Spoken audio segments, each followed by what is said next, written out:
You know that smell, right? That unmistakable nose-wrinkling scent of rotten eggs. It's universal signal to back away, something's not right. But what if I told you that very warning system, your own nose, could completely betray you right when the danger becomes deadly?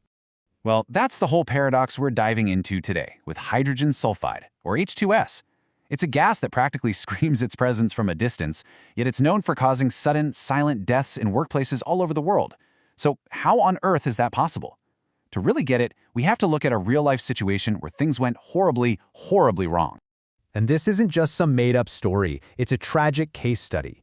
A farmer goes into a manure pit for something simple, a lid, but within minutes, he collapses. 3 other men, probably family or friends, rush in to save him. And in the end, 3 of those 4 men are dead. It just shows you the brutal, unforgiving speed of the danger we're talking about. So what is this invisible killer? It's time to pull back the curtain and get a proper introduction to the chemical at the center of this whole mystery. Okay, so hydrogen sulfide, sometimes called sour gas, is basically a triple threat. First, it's colorless. You can't see it coming. Second, it's highly toxic, which means even a little bit can do a lot of damage. And third, it's super flammable. You find it anywhere organic stuff is breaking down without oxygen. Think sewers, manure pits, and of course, oil and gas facilities. Now here's a physical property that is absolutely critical to understand. Unlike a lot of gases that just float up and away, H2S is actually heavier than air. That means it sinks. It flows into low-lying areas and just sits there. That manure pit from the story, it basically acted like a bowl, filling up with an invisible poison, just waiting. Right, so it's heavy, it pools in low spots. Got it. But that still doesn't solve the paradox of the vanishing smell. And this, right here, is where things get so incredibly treacherous, because the one tool we all have to detect it is the first thing H2S attacks. At a concentration of just 0.01 parts per million, and that is an insanely small amount, our noses can easily pick up that rotten egg odor. It's our built-in alarm system going off. At this level, it's not really dangerous, it's just a heads up from a safe distance. But let's crank up the concentration. At 100 parts per million, we've officially entered the danger zone. This is what's called immediately dangerous to life and health. And here is the unbelievably cruel trick. At this exact level, your sense of smell starts to give out. It's a phenomenon called olfactory fatigue. The warning bell starts getting quieter right when the threat gets real. Now just push that concentration a little higher, to 150 parts per million. At this point, your olfactory nerve is completely paralyzed. The rotten egg smell, it's gone, completely. Just imagine that. You walk into an area, you smell something awful, then the smell fades and you think, "Phew, it must have cleared out." But in reality, it's the exact opposite. The danger has just become lethal.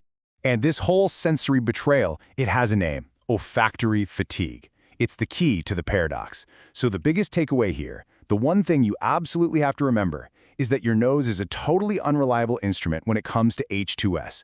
Relying on it is a potentially fatal mistake. So once your personal alarm system has been disabled, the gas begins its real work, a direct and devastating assault on your body. And we're not just talking about running out of air. This is much, much worse. It's an attack on a cellular level. At these higher concentrations, the effect is just terrifyingly fast. They call it knockdown. You take 1 breath, maybe 2, and you are out cold.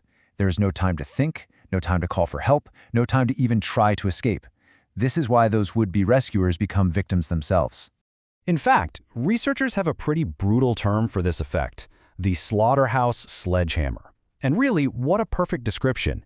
It captures the sudden, violent, and completely incapacitating nature of this gas. It doesn't creep up on you. It hits you like a ton of bricks. So how does it actually do this? Well, check out this comparison. On a chemical level, H2S works almost identically to cyanide. It attacks a crucial enzyme in our bodies, and in doing so, it shuts down the power plant inside every single one of our cells. It means your body can be full of oxygen, but your cells can't use any of it. It's basically a form of chemical suffocation from the inside out. Okay, given how fast the danger level ramps up, scientists have, of course, created very specific guidelines to classify the risk. So let's quickly look at the numbers that separate a headache from a life-or-death situation. These are the Acute Exposure Guideline Levels, or AEGLs for short. Just think of it as 3 tiers of bad. AEG1 is the get-out-of-there level. You'll feel it, maybe a headache, but you'll be okay. AEG2 is serious. You could suffer lasting damage or not be able to escape on your own. And AEG3, well, that's the threshold for life-threatening effects, or worse. And in the real world, these guidelines become hard rules for the workplace. OSHA says the absolute ceiling is 20 parts per million. NIOSH recommends keeping it under 10. And hey, look at that last number, 100 ppm.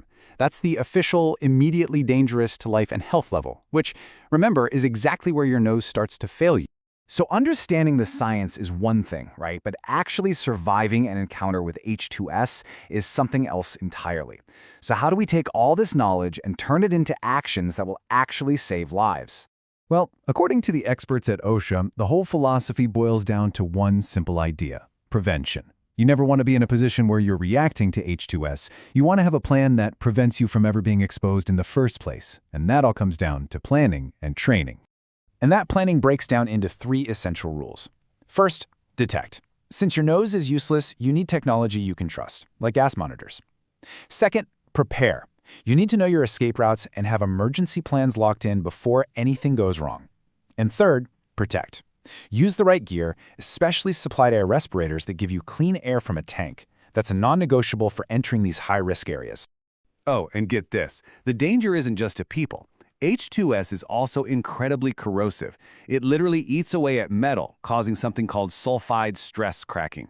This can weaken pipes and tanks until they fail catastrophically, which could cause an even bigger disaster. So, let's bring this all back together. The paradox is solved. That rotten egg smell isn't just an annoyance, it's a critical early warning.